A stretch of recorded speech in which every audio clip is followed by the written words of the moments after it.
بسم اللہ الرحمن الرحیم نحمده ونصلی علی رسوله الکریم۔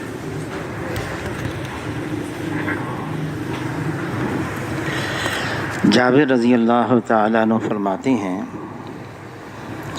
کہ چاندنی رات تھی اور میں حضور صلی اللہ علیہ وسلم کے ساتھ بیٹھا ہوا تھا، تو میں کبھی چاند کو دیکھتا، کبھی حضور صلی اللہ علیہ وسلم کے چہرے انور کی طرف دیکھتا۔ یہ میں نے کئی دفعہ کیا، پھر آخر میرے دل نے یہ آواز نکالی کہ حضور صلی اللہ علیہ وسلم کا چہرہ مبارک زیادہ حسین ہے، زیادہ جمیل ہے اور زیادہ منور ہے۔ حضور صلی اللہ علیہ وسلم کا چہرہ مبارک ماہ بدر کی طرح چمکتا تھا۔ عائشہ رضی اللہ تعالیٰ عنہ فرماتی ہیں کہ میں گھر میں تھی، سوئی میرے ہاتھ سے گر گئی، اندھیرا تھا، اب میں پریشان ہو گئی کہ میں اپنی سوئی کیسے تلاش کروں۔ اتنے میں حضور صلی اللہ علیہ وسلم تشریف لائے اور حضور صلی اللہ علیہ وسلم کے چہرے کی روشنی سے مجھے اپنی سوئی مل گئی اور میں نے اس کو اٹھا لیا۔ حضور صلی اللہ علیہ وسلم کے بارے میں علی رضی اللہ تعالیٰ عنہ فرماتے ہیں، میں نے حضور صلی اللہ علیہ وسلم سے جیسا نہ پہلے دیکھا نہ بعد میں دیکھا۔ عائشہ رضی اللہ تعالیٰ عنہ فرماتی ہیں کہ حضور صلی اللہ علیہ وسلم کے حسن و جمال کو اللہ نے بشریت میں ڈھانپ رکھا تھا، اگر ایسا نہ کرتے تو کوئی حضور صلی اللہ علیہ وسلم کی طرف دیکھنے کی تاب نہ لا سکتا تھا۔ پھر فرماتی ہیں اگر حضور صلی اللہ علیہ وسلم کو اللہ تعالیٰ اپنے اصل حسن و جمال میں رکھ لیتے تو زلیخا کی سہیلیوں نے تو یوسف علیہ السلام کو دیکھ کر اپنی انگلیوں کو کاٹا، اگر حضور صلی اللہ علیہ وسلم کو دیکھ لیتے تو وہ چھریاں اپنے دلوں پر چلا دیتی۔ حضور صلی اللہ علیہ وسلم کا چہرہ مبارک چمکدار تھا اور حسن رضی اللہ تعالیٰ عنہ نے، حسین رضی اللہ تعالیٰ عنہ نے اپنے ماموں سے پوچھا، آپ ہمیں حضور صلی اللہ علیہ وسلم کا حسن و جمال تو بتائیں کیسا تھا؟ تو فرمایا کہ حضور صلی اللہ علیہ وسلم کا قد مبارک درمیانی قد والے سے ذرا سا اونچا تھا اور سر مبارک اعتدال کے ساتھ حسین، خوبصورت اور بڑا تھا، اور فرماتے ہیں کہ حضور صلی اللہ علیہ وسلم کی پیشانی کشادہ تھی، چمکدار تھی، اور حضور صلی اللہ علیہ وسلم کے بال مبارک خمدار تھے، اور حضور صلی اللہ علیہ وسلم کے بالوں میں اکثر از خود درمیان سے مانگ نکل آتی، اور کبھی کبھار حضور صلی اللہ علیہ وسلم بالوں میں کنگھی بھی کرتے۔ اور جس وقت، جس زمانے میں حضور صلی اللہ علیہ وسلم کے بال مبارک ہوتے تو حضور صلی اللہ علیہ وسلم کانوں کی لو تک اپنے بال مبارک رکھتے تھے۔ پھر حضور صلی اللہ علیہ وسلم کی جو آبروئیں تھیں یہ باریک، خمدار اور گنجان تھیں، اور ایک دوسرے سے جدا جدا تھیں، ملی ہوئی نہیں تھیں۔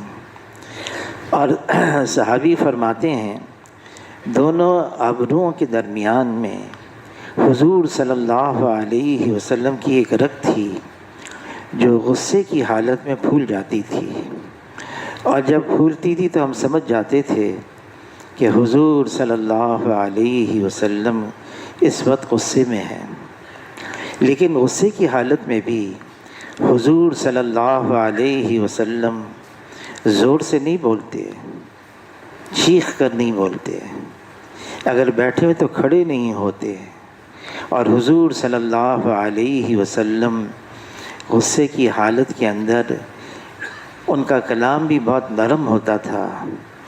اور ایک صحابی نے عرض کیا، اے اللہ کے رسول، میں آپ کی ہر بات یاد کر لیتا ہوں، لیکن کبھی آپ خوشی میں بھی ہوتے ہیں، کبھی آپ غصے میں بھی ہوتے ہیں، تو کیا جب آپ خوشی میں ہوں میں آپ کی بات یاد رکھوں، اور آپ غصے میں ہوں تو میں آپ کی بات یاد نہ رکھوں؟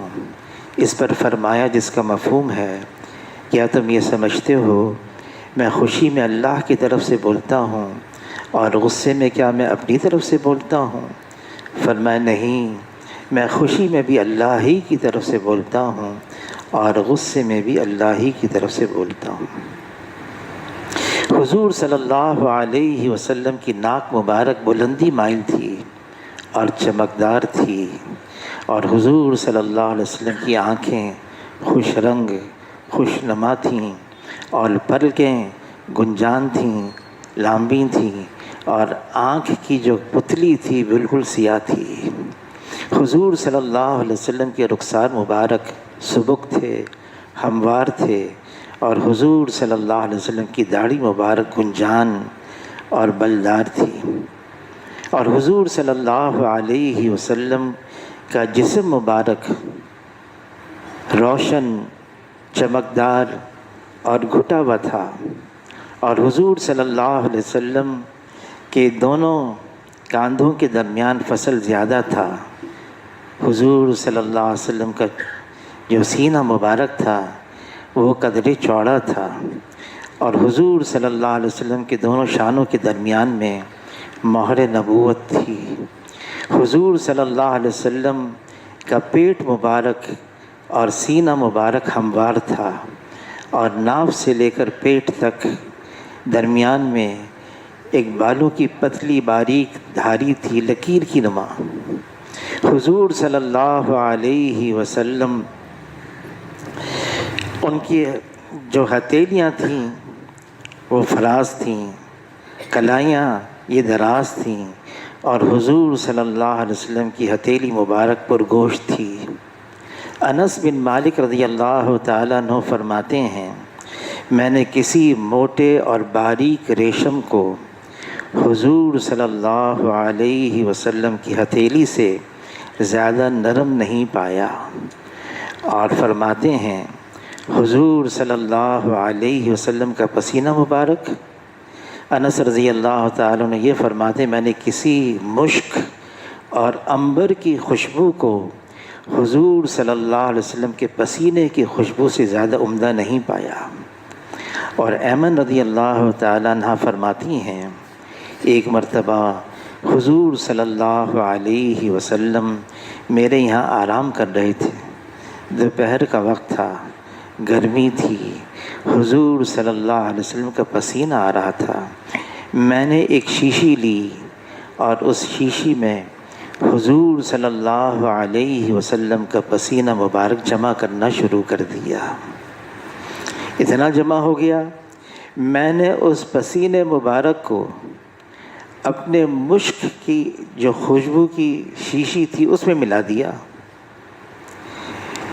اتنی دوبالا ہو گئی اس کی خوشبو کہ لوگ مجھ سے پوچھتے تھے یہ خوشبو کہاں سے آئی ہے، اور میں یہ بتاتی تھی میں نے حضور صلی اللہ علیہ وسلم کا پسینہ مبارک اس مشک کی خوشبو میں ملایا ہوا ہے۔ پھر حضور صلی اللہ علیہ وسلم جب چلتے تھے اس انداز سے چلتے تھے گویا کہ بلندی کی طرف جا رہے ہیں۔ حضور صلی اللہ علیہ وسلم ان کے پاؤں مبارک، پاؤں کی انگلیاں قدرے لمبی تھیں اور تلوے قدرے گہرے تھے، قدم حضور صلی اللہ علیہ وسلم کے ہموار، جب چلتے تو قوت سے قدم اٹھاتے، جب رکھتے تو آہستہ قدم رکھتے، ذرا آگے کو جھک کر چلتے، اور حضور صلی اللہ علیہ وسلم ذرا تیز رفتار تھے اور کشادہ قدم رکھتے، اور کبھی کسی کو پسند نہیں کرتے کہ میرے پیچھے چلیں، بلکہ صحابہ کرام سے فرماتے میرے آگے چلو۔ ایک دفعہ مولانا یوسف بن نوری صاحب رحمۃ اللہ علیہ جامع الازہر گئے۔ کسی مسئلے پر بحث تھی، طویل بحث تھی۔ جامع الازہر کے علماء اتنے متاثر ہوئے، یہ ہند کا عالم ہے، ہندی ہے، ہندوستان کا ہے، اور یہ اس انداز سے عربی میں اس مسئلے پر بحث کر رہا ہے۔ خیر جب بحث مکمل ہو گئی تو علماء حضرات وہاں کے مصر کے، انہوں نے یوں درخواست کی مولانا یوسف بن نوری صاحب رحمۃ اللہ علیہ سے، ہم آپ کو یہاں کی اعزازی سند دینا چاہتے ہیں، جامع الازہر کی۔ تو اس پر جواب دیا کہ اچھا مجھے اس پر سوچنے کا موقع دیں۔ حیران ہو گئے، ہمارے سند کی تو لوگ تمنا کرتے ہیں، اس پر مرتے ہیں، ہم آپ کو اپنی طرف سے خود دے رہے ہیں، اور آپ فرما رہے میں سوچ کے بتاؤں گا۔ اچھا کب بتائیں گے سوچ کر؟ تو فرمانے لگے مجھے 1 ہفتہ دے دو۔ 1 ہفتہ؟ آپ تھوڑی دیر میں بتا دیں، چلیں کل بتا دیں۔ کہا نہیں مجھے 1 ہفتہ چاہیے۔ 1 ہفتے کے بعد مولانا یوسف بن نوری صاحب رحمۃ اللہ علیہ سے جامع الازہر کے علماء نے پوچھا آپ نے کیا سوچا؟ کہا مجھے یہ سند نہیں چاہیے۔ کیوں؟ کہا میرے پاس ایک ایسی سند ہے، اب اس پر اور مزید سند نہیں، اس سند کی بے قدری نہ ہو جائے۔ کہا کون سی سند ہے؟ فرمایا مجھے میرے پاس مولانا انور شاہ کاشمیری رحمۃ اللہ علیہ کی سند ہے۔ اب وہاں کے علماء جانتے تھے مولانا انور شاہ کاشمیری رحمۃ اللہ علیہ کو کہ وہ ایک دفعہ جامع الازہر گئے اور وہاں کی لائبریری میں ایک نادر ہاتھ کی لکھی ہوئی پرانی کتاب اس کو لیا، اس کو پڑھا اور درخواست کی مجھے یہ کتاب دے دیں، میں اس کو ہندوستان لے کر جاؤں گا، اس کی نقل اتار کے آپ کو واپس کر دوں گا۔ تو وہاں کی جو لائبریری کے بڑے تھے انہوں نے کہا بات یہ ہے کہ ہمارا ایک اصول ہے، ہم یہاں سے کسی کتاب کو باہر جانے نہیں دیتے، آپ کو جو پڑھنا یہیں پڑھ لیں۔ خیر مولانا انور شاہ کاشمیری رحمۃ اللہ علیہ نے اس کا مطالعہ کیا، واپس ہندوستان گئے، اپنے حافظے سے کتاب لکھی، وہی کتاب، اس کی ایک نقل جامع الازہر بھجوائی اور یہ کہا کہ میں نے یہ کتاب جو میں نے جامع الازہر کی لائبریری میں پڑھی تھی اس کی نقل کی ہے، حافظے سے آپ دیکھ لیں، اس میں کوئی کمی بیشی تو نہیں ہے۔ وہاں والوں نے اس کو کتاب کو اس کا موازنہ کیا اصل کتاب سے، کہا کوئی کمی نہیں، ہو بہو، ہاں ایک واو زیادہ تھی، جب اصلی کتاب دیکھی تو اس میں بھی وہ واو زیادہ تھی۔ تو یہ تو جانتے تھے۔ تو جامع الازہر کے علماء نے کہا مولانا یوسف بن نوری صاحب رحمۃ اللہ علیہ سے آپ کے استاد کی اتنی بڑی سند آپ کے پاس ہے، ٹھیک ہے اپنے استاد کی کوئی بات تو ہمیں سنا دیں جس سے ہمارا ایمان تازہ ہو جائے۔ تو مولانا یوسف بن نوری صاحب رحمۃ اللہ نے فرمایا اچھا میں سناتا ہوں۔ کہا بخاری شریف کا درس تھا، حضور صلی اللہ علیہ وسلم کی جو اعداد ہیں، خصائل ہیں، اس کا تذکرہ آیا، اس کی باتیں آئیں۔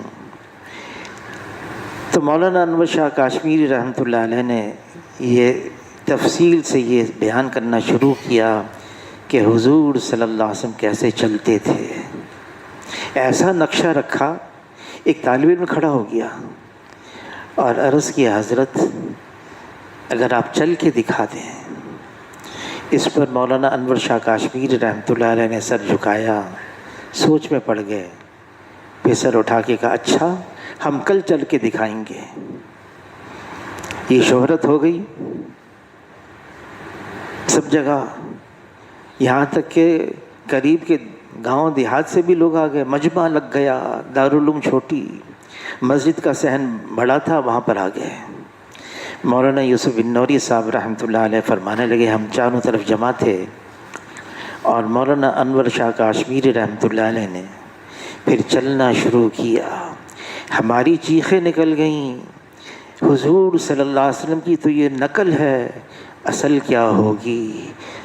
صحابہ کرام نے درخواست کی جناب رسول اللہ صلی اللہ علیہ وسلم سے، ہم آپ کے پیچھے اس لیے چلنا چاہتے ہیں، ہم آپ کو چلتا ہوا دیکھنا چاہتے ہیں۔ تو حضور صلی اللہ علیہ وسلم نے فرمایا نہیں، میں پھر بھی اس بات کو پسند کرتا ہوں، میں سب سے پیچھے رہوں۔ پھر حضور صلی اللہ علیہ وسلم کے جو اخلاق تھے، عائشہ رضی اللہ تعالیٰ عنہا فرماتی ہیں حضور صلی اللہ علیہ وسلم کا خلق قرآن پر تھا کہ اللہ تعالیٰ نے کلام پاک میں حضور صلی اللہ علیہ وسلم کے اخلاق کی قسم کھائی ہے، انک لعلی خلق عظیم۔ عظیم اخلاق تھے حضور صلی اللہ علیہ وسلم کے۔ جنتی جنت میں جائے گا، علماء حضرات فرماتے ہیں قدم اس کو قد ملے گا آدم علیہ السلام کا، 60 فٹ کا قد۔ اس کو آواز ملے گی داؤد علیہ السلام جیسی۔ چرند پرندے جب داؤد علیہ السلام اللہ کے کلام کو پڑھتے تھے تو یہ بھی رک جاتے تھے سننے کے لیے۔ پھر حسن ملے گا یوسف علیہ السلام جیسا۔ مشہور ہے ان کے بارے میں کہ اللہ نے جب حسن بنایا، آدھا حسن یوسف علیہ السلام کو دے دیا اور آدھا حسن باقی دنیا میں تقسیم کر دیا، اور اس کو جوانی ملے گی عیسیٰ علیہ السلام جیسی، اور اخلاق ملیں گے جناب رسول اللہ صلی اللہ علیہ وسلم جیسے۔ حضور صلی اللہ علیہ وسلم کے جو اخلاق تھے، کسی کی سے بات کرتے تو صرف گردن نہیں موڑتے تھے، بلکہ حضور صلی اللہ علیہ وسلم پورا جسم اس کی طرف مڑتے تھے۔ گردن مبارک حضور صلی اللہ علیہ وسلم کی ایسی خوبصورت، ایسی نازک تھی کہ کسی نے یوں کہا، یوں معلوم ہوتا تھا جیسے دست قدرت نے اپنے ہاتھ سے حضور صلی اللہ علیہ وسلم کی گردن مبارک تراشی ہے، لیکن سارا بدن اس مخاطب کی طرف متوجہ ہو جاتے ہیں۔ پھر حضور صلی اللہ علیہ وسلم جس سے بات کرتے، حضور کے الفاظ اتنے نرم، اتنے اچھے، اتنے میٹھے، اور حضور صلی اللہ علیہ وسلم کی زبان ایسی نرم ہوتی کہ سامنے والا شروع میں کوئی آتا نا حضور کے پاس تو حضور کی ہیبت سے مروب ہو جاتا۔ بخاری شریف کی حدیث ہے کہ اللہ نے حضور صلی اللہ علیہ وسلم کو اتنا روب دیا تھا، کوئی 1 مہینہ پیدل چلتا رہے، جہاں تک پہنچے حضور صلی اللہ علیہ وسلم کا روب وہاں تک پہنچتا تھا۔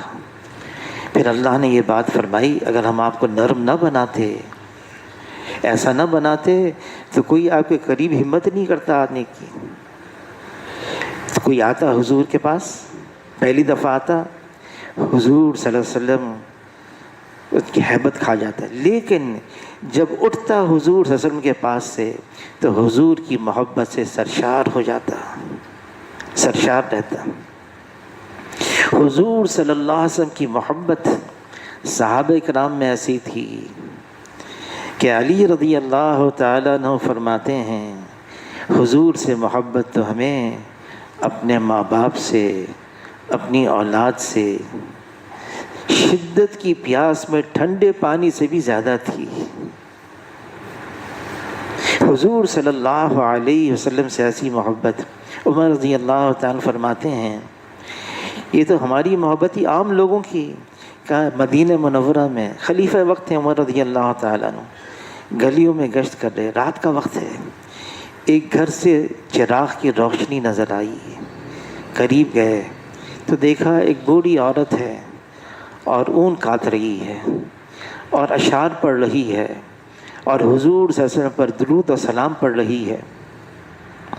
پھر اشعار کے انداز میں اس نے یوں کہا، کہ موت تو مختلف حالت میں آتی ہے، نہ جانے میں حضور صلی اللہ علیہ وسلم سے کبھی ملاقات بھی کر سکتی ہوں یا نہیں کر سکتی، پتہ نہیں میری موت کس حالت میں آئے۔ اگر ایسی حالت میں نہ آئے تو میں کیسے حضور صلی اللہ علیہ وسلم کو زیارت کر سکتی ہوں؟ یہ سن کر عمر رضی اللہ تعالیٰ عنہ بیٹھ گئے، سر پکڑ کے رونے لگے، کہنے لگے اس بوڑھی عورت کی اتنی محبت ہے حضور صلی اللہ علیہ وسلم سے۔ ایک صحابی نے عرض کیا، اے اللہ کے رسول، قیامت کب آئے گی؟ تو فرمایا قیامت کے لیے تم نے کتنے اعمال تیار کر رکھے ہیں؟ عرض کیا، اللہ کے رسول، بہت ساری نمازیں، روزے، صدقے نہیں ہیں، ہاں البتہ اللہ اور اللہ کے رسول کی محبت ہے۔ اس پر فرمایا جس کا مفہوم ہے جس سے تم یہاں محبت کرتے ہو حشر میں انہی کے ساتھ ہوگے۔ ایک صحابی نے عرض کیا، اے اللہ کے رسول، آپ سے مجھے اتنی محبت ہے، جب بھی آپ کا خیال آ جاتا ہے، اگر میں آپ کی زیارت نہ کر لوں یا کم سے کم آ کر آپ کے گھر کو نہ دیکھ لوں، غالب گمان ہے کہ میری روح پرواز کر جائے گی، میری یہ حالت ہو جاتی ہے۔ پھر حضور صلی اللہ علیہ وسلم کے جو اخلاق تھے، حضور صلی اللہ علیہ وسلم پڑوسیوں کا خیال رکھتے تھے، بیواؤں کا سہارا تھے، یتیموں کے والی تھے، بے کسوں کے لیے امید تھے۔ حضور صلی اللہ علیہ وسلم کو بیمار ہو جاتا، اس کی عیادت کے لیے جاتے، کسی کا انتقال ہو جاتا تعزیت کے لیے جاتے، کوئی سفر میں گیا ہوا ہے اس کو دعاؤں میں یاد رکھتے۔ حضور صلی اللہ علیہ وسلم کسی بھی مخاطب کی دل آزاری نہیں فرماتے تھے، کبھی بھی دل آزاری نہیں فرماتے۔ کوئی مانگنے والا آتا، کبھی اس کو نہ نہیں کہتے، ہوتا دے دیتے، نہیں ہوتا انتظام کرتے، کبھی کسی سائل کو خالی نہیں لوٹایا۔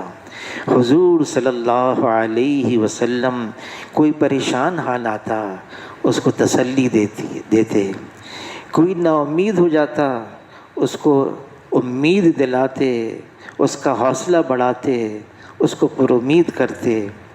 حالانکہ عائشہ رضی اللہ تعالیٰ عنہ فرماتی ہیں کہ حضور صلی اللہ علیہ وسلم اکثر غم زدہ رہتے تھے، اکثر فکر مند رہتے تھے، آخرت کی بھی فکر، امت کی بھی فکر۔ عائشہ رضی اللہ تعالیٰ عنہ فرماتی ہیں، اس غم کے اندر میرے بعد میری امت کا کیا ہوگا؟ ایسا روتے کہ ان کے سینے مبارک میں سے ایسی آواز آتی جیسی ابلتی ہوئی ہنڈیاں میں سے آواز آتی ہے۔ ایک مرتبہ حضور صلی اللہ علیہ وسلم گھر تشریف لائے، عائشہ رضی اللہ تعالیٰ عنہ انتظار کی شکل بنائی ہوئی ہے، استقبال کی۔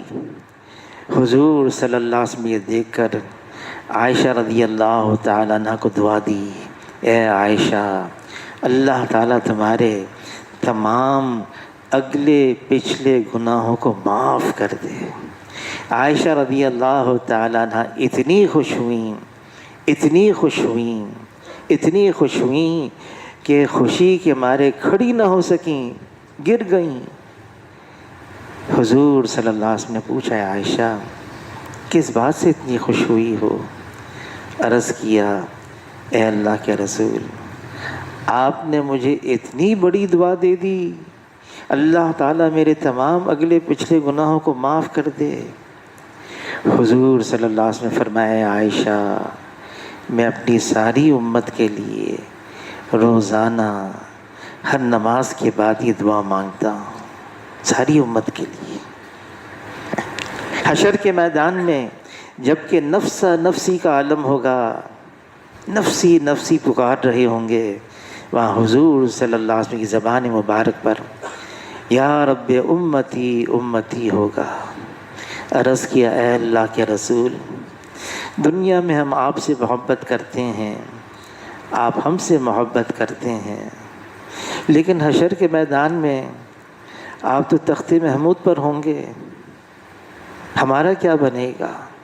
فرمایا نہیں، 3 جگہوں میں سے ایک جگہ پر آ کے مجھے دیکھ لینا، میں تمہیں مل جاؤں گا۔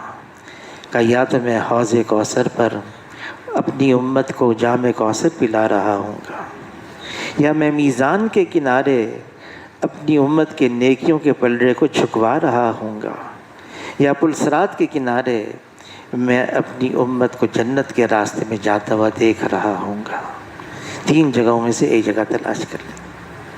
حضور صلی اللہ علیہ وسلم مجلس میں ہوتے، مجلس میں ہر ایک کو پورا حصہ دیتے، ہر ایک کی طرف توجہ فرماتے، یہاں تک کہ ہر ایک یوں سمجھتا کہ حضور صلی اللہ علیہ وسلم سب سے زیادہ میری طرف متوجہ ہیں۔ حضور صلی اللہ علیہ وسلم کی اسی مجلس میں آتے تو جہاں جگہ ملتی وہیں بیٹھ جاتے، کبھی صدر مقام کی طرف قصد نہیں فرمایا کہ میں یہاں پر آگے بیٹھا، کبھی ایسا نہیں ہوا، جہاں جگہ مل گئی۔ ایک دفعہ سفر میں تھے، پڑاؤ ڈالا، حضور صلی اللہ علیہ وسلم کے سامنے بات آئی، بکری ذبح کریں گے، کھانا کھائیں گے، گوشت پکائیں گے۔ تو ایک صحابی نے عرض کیا، اللہ کے رسول میں اس بکری کو ذبح کروں گا۔ ایک نے عرض کیا، اے اللہ کے رسول میں اس کی کھال اتاروں گا۔ ایک نے عرض کیا، میں اس کا گوشت پکاؤں گا۔ جناب رسول اللہ صلی اللہ علیہ وسلم نے فرمایا، میں جنگل میں جا کر لکڑیاں جمع کر کے آگ جلانے کے لیے لے کر آؤں گا۔ عرض کیا، اللہ کے رسول یہ کام بھی ہم کریں گے؟ فرمایا، میں جانتا ہوں یہ کام تم کر سکتے ہو، کرو گے، لیکن میں یہ چاہتا ہوں میں کسی سے بالا تر نہ ہوں، میری کوئی ممتاز حیثیت نہ ہو، میں سب کے ساتھ مل کر رہوں۔ پھر حضور صلی اللہ علیہ وسلم کھڑے ہوئے اور لکڑیاں جمع کر کے لے کر آئے، جن لکڑیوں سے آگ جلائی گئی اور گوشت پکایا گیا۔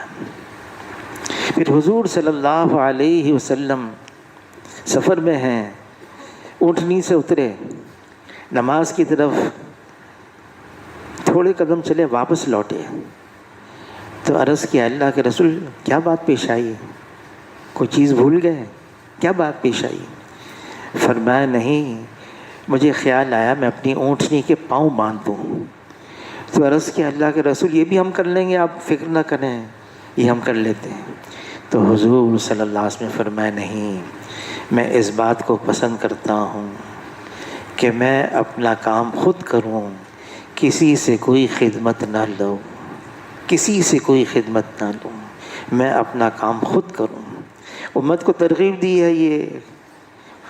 عائشہ رضی اللہ تعالیٰ عنہ فرماتی ہیں، حضور صلی اللہ علیہ وسلم نے حقوق اللہ میں بھی اور حقوق العباد میں ایسا توازن قائم کیا تھا۔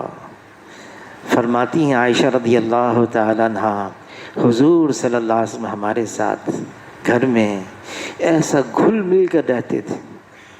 ہمارے میں یہ صحیح ہے، گھل مل کر رہنا گھر والوں کے ساتھ۔ فرمایا جناب رسول اللہ صلی اللہ علیہ وسلم نے، تم میں سب سے بہتر وہ ہے جو اپنے گھر والوں کے لیے اچھا ہو، اور میں تم سب میں اپنے گھر والوں کے لیے سب سے زیادہ اچھا ہوں۔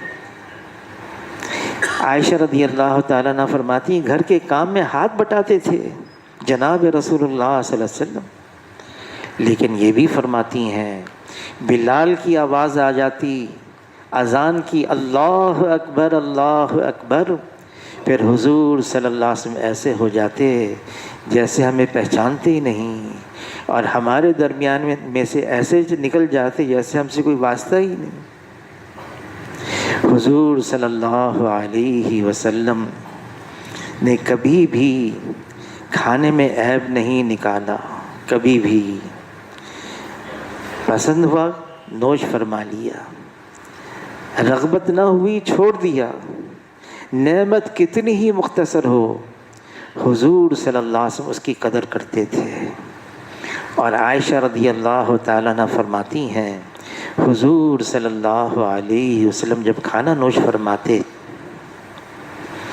تو زمین پر دسترخوان بچھاتے، اس پر کھانا رکھتے، پہلے خود تشریف رکھتے، پھر کھانا لایا جاتا، پھر کھانا نوش فرماتے ہیں۔ اور کسی نے اتنا کہہ دیا، اے اللہ کے رسول، اگر ہم ایک ایسی اونچی جگہ بنا لیں جس پر آپ کے لیے کھانا رکھیں، آپ کے لیے سہولت رہے، تو حضور صلی اللہ علیہ وسلم نے فرمایا جس کا مفہوم ہے، میں تو یہ چاہتا ہوں میں اللہ کے سامنے ایسا عاجز غلام بن کر کے کھانا کھاؤں جیسے کوئی عاجز غلام ہوتا ہے، اس کو زمین پہ دسترخوان بچھا کے کھانا رکھوں۔ پھر حضور صلی اللہ علیہ وسلم کیسے کھاتے تھے؟ عائشہ رضی اللہ تعالیٰ عنہا فرماتی ہیں، ہم ایک چاند دیکھتے، پھر ایک چاند دیکھتے، پھر ایک چاند دیکھتے، لگاتار 2 مہینے لگاتار کھانا پکانے کے لیے گھر میں آگ جلانے کی نوبت نہیں آتی تھی کہ کچھ ہوتا نہیں تھا پکانے کے لیے۔ تو کسی نے کہا پھر کیسے گزر اوقات ہوتے؟ فرماتی اسپدان، کھجور اور پانی۔ اور عائشہ رضی اللہ تعالیٰ عنہ فرماتی کبھی بھی حضور صلی اللہ علیہ وسلم نے اس کو پیٹ بھر کر نہیں کھایا، اگر صبح کو کچھ کھا لیتے پھر شام کو نہیں کھاتے تھے، شام کو کھا لیتے پھر صبح کو نہیں کھاتے تھے۔ کم کھانا یہ عبادت بنا دی، کم کھانا عبادت ہے، پیٹ بھر کے کھانا یہ خلاف سنت ہے۔ اور حیات الصحابہ میں لکھا ہے کہ دن میں 1 دفعہ سے زیادہ کھانا بدعت ہے۔ اور عائشہ رضی اللہ تعالیٰ عنہ فرماتی، حیات الصحابہ میں لکھا ہے کہ سب سے پہلی بدعت جو امت میں شروع ہوئی وہ 2 وقت کھانے کی ہوئی۔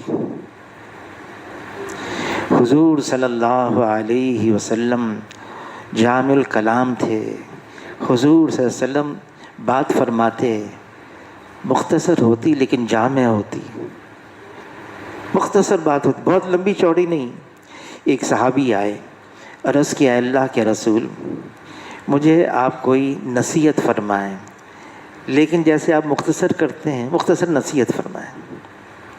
مختصر بات آدمی کو یاد بھی رہتی ہے، بہت لمبی چوڑی بات ہو نا، بہت لمبی چوڑی۔ اب رائیونڈ میں ہمارے ایک استاد مولانا عبدالرحمن صاحب کا انتقال ہو گیا، تو میں نے فون کیا، تو مولوی صاحب سے میں نے ٹیلی فون میں بات کی، تعزیت بھی کی۔ میں نے کہا کہ صبح کا بیان آپ کا تھا؟ کہا ہاں۔ میں نے کہا آپ تو حسب معمول بہت لمبا بیان کرتے ہیں، اتنا جلدی آپ نے فون کیسے اٹھا لیا؟ کہا میں نے مختصر بات کی۔ حضور صلی اللہ علیہ وسلم کی بات مختصر لیکن جامع ہوتی تھی۔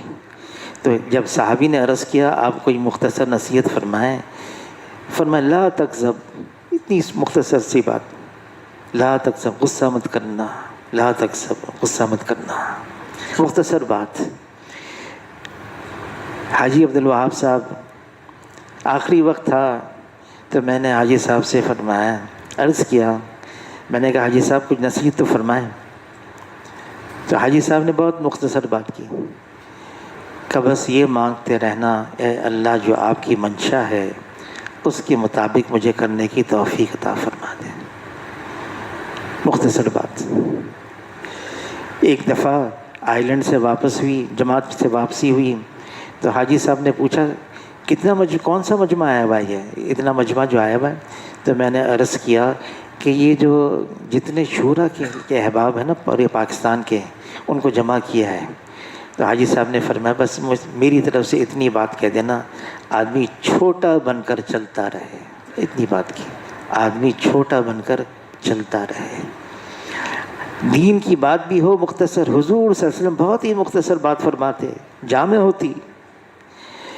ایک دفعہ کیا ہوا، ہم میڈیکل کالج میں پڑھتے تھے، تو ایک ساتھی تھے، کلاس فیلو تھے، ذرا بہت ہی تیز ترار تھے، سمجھدار بھی تھے، ان کی پوزیشن بھی آتی تھی، تو ہم اس کو ترغیب دے کر سہ روزہ میں 3 دن کے لیے لے کر گئے۔ 3 دن میں ماشاءاللہ ذہن اللہ نے ایسا دیا، خوب جذبہ بنا۔ پھر ہم حیدرآباد جامشورو میں میڈیکل کالج تھا، حیدرآباد میں ہسپتال تھا، سول ہسپتال، وہاں مریضوں کو آ کے دیکھتے، اور پھر وہاں سے پھر ہم واپس جاتے جام شوروں، آدھے گھنٹے کا سفر تھا بس کا۔ تو وہ میرے پیچھے بیٹھے تھے، ماشاءاللہ سہروزہ لگا، خوب جذبہ تھا، ان کے برابر جو بیٹھے تھے ان کو دعوت دے رہے تھے، تو میں بھی سننے لگا، تھوڑا سا مڑ کے ان کی طرف دیکھنے بھی لگا۔ تو دعوت دیتے دیتے جس کو دعوت دے رہی تھی اس کو چھینک آ گئی۔ جب ان کو چھینک آ گئی تو یہ صاحب جو دعوت دے رہے تھے کہا جلدی سے الحمدللہ کہو، الحمدللہ۔ تو انہوں نے الحمدللہ کہا۔ پھر جو دعوت دینے والے صاحب تھے انہوں نے کہا یرحمک اللہ، کہنے کا اب اس کا جواب دو تم، یہدیکم اللہ یصلح بالکم۔ تو وہ بیچارہ نیا آدمی، اس نے ہاتھ جوڑ کے کہا اچھا آئندہ سے میں تمہارے سامنے چھینک نہیں ماروں گا۔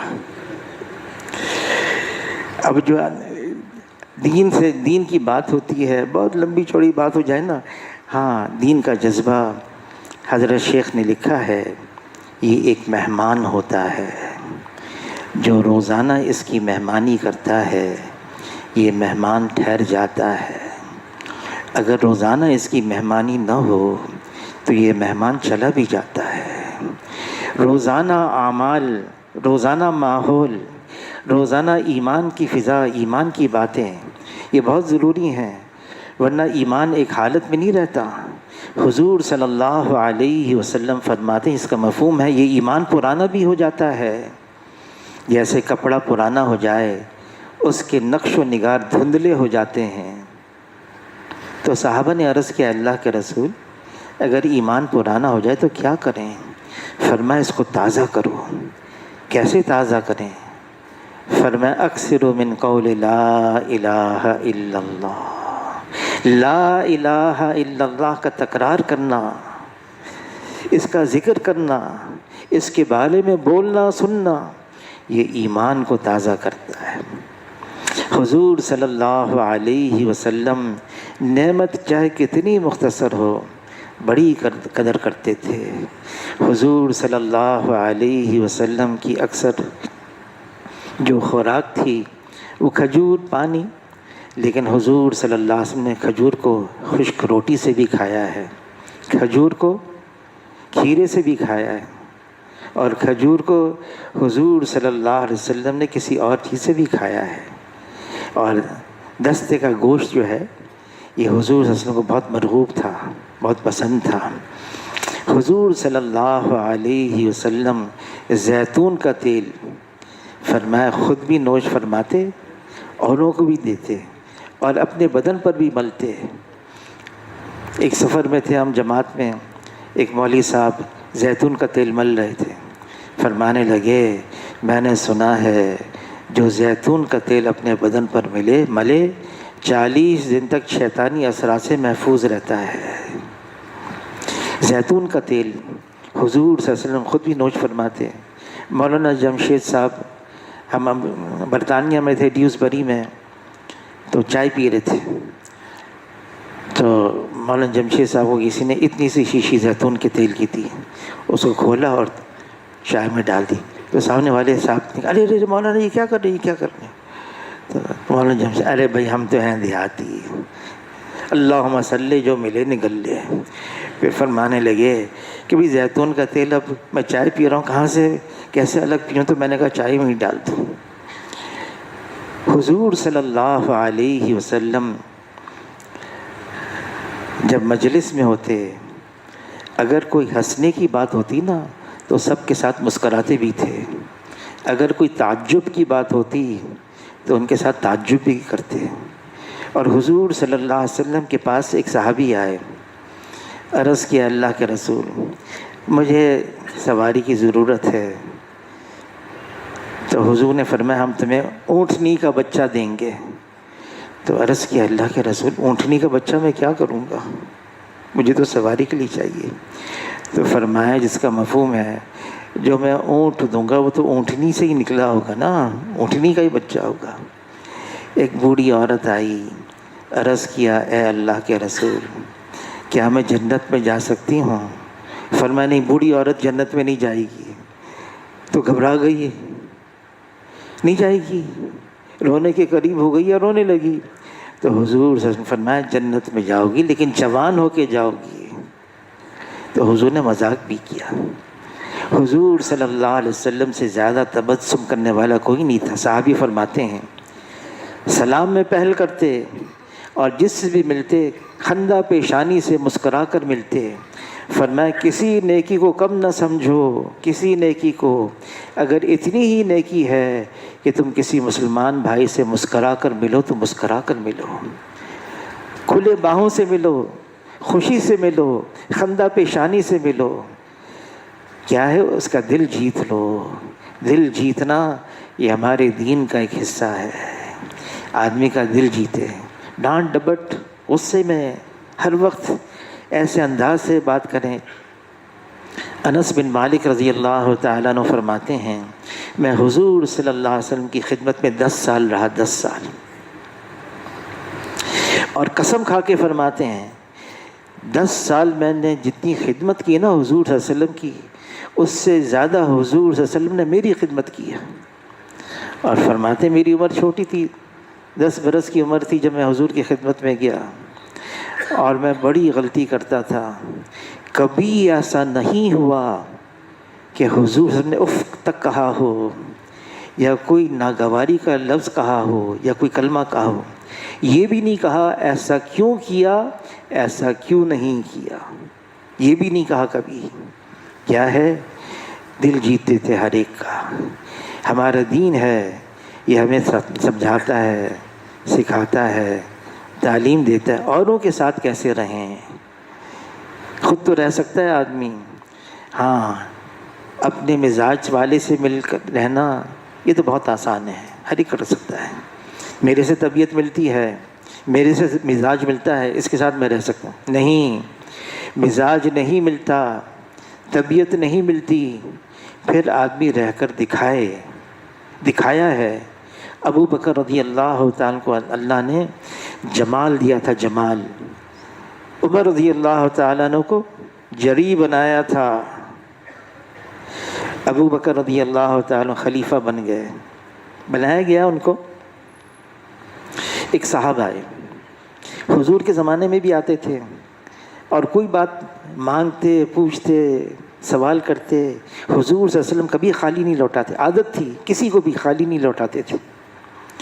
تو یہ آ گئے ابو بکر کے پاس، اے خلیفہ وقت آپ کے پاس کچھ زمینیں آئی ہیں، اگر میرے حصے میں بھی ایک زمین آ جائے، ضرورت مند ہوں۔ ابو بکر رضی اللہ تعالیٰ عنہ نے عمر رضی اللہ تعالیٰ عنہ جو بیت المال کے ذمہ دار تھے، ایک پرچہ لکھا کہ فلاں جگہ کی زمین ان کو دے دو۔ یہ عمر رضی اللہ تعالیٰ کے پاس پہنچ گئے، پرچہ دکھایا۔ عمر رضی اللہ تعالیٰ غصے میں، بھئی یہ تو تمام مسلمانوں کی چیز ہے، کسی ایک نے کیسے اس پر تصرف، اس کو کیسے مل گیا؟ بہت غصے پہ پھاڑ دیا، کچھ اور بھی کیا۔ یہ دیکھ لیا عمر رضی ان کے جلال کو، وہاں سے جلدی سے آئے، ابو بکر کے پاس آ گئے اور کہا ابو بکر آپ کیا کہ پرچی کے ساتھ یہ حشر کیا ہے؟ میں آپ سے سوال کرتا ہوں، خلیفہ آپ ہیں یا وہ ہیں؟ ابو بکر نے کیا جواب دیا؟ خلیفہ بننے کے تو وہی لائق تھے، مستحق تھے، مجھے بنا دیا۔ اتنے میں پیچھے میں عمر رضی اللہ تعالیٰ بھی آ گئے اور آ کر کہنے لگے اے ابو بکر، یہ اختیار آپ کو کس نے دیا ہے کہ مسلمانوں کے مال میں آپ تصرف کریں؟ یہ تو مسلمانوں کی چیز ہے۔ اس پر ابو بکر نے کہا، فرمایا، یوں فرمایا، اے عمر میں تو پہلی کہتا تھا امیر بننے کے تم ہی لائق ہو، مستحق ہو، کیوں مجھے بنا دیا؟ بس ختم، معاملہ ہی ختم ہو گیا۔ یہ ساری چیزیں ایسی، صحابہ کرام حضور صلی اللہ علیہ وسلم کے سامنے کبھی لڑتے جھگڑتے نہیں تھے، کبھی بھی نہیں۔ حضور صلی اللہ علیہ وسلم بات فرماتے ایسے خاموش ہو جاتے، بلکہ ساکت ہو جاتے، ایسے ساکت ہو جاتے، کتابوں میں لکھا ہے گویا کہ ان کے سروں پر پرندے بیٹھے ہوئے ہیں، ذرا جنبش ہو پرندہ اڑ جائے گا، ایسے ساکت ہو جاتے۔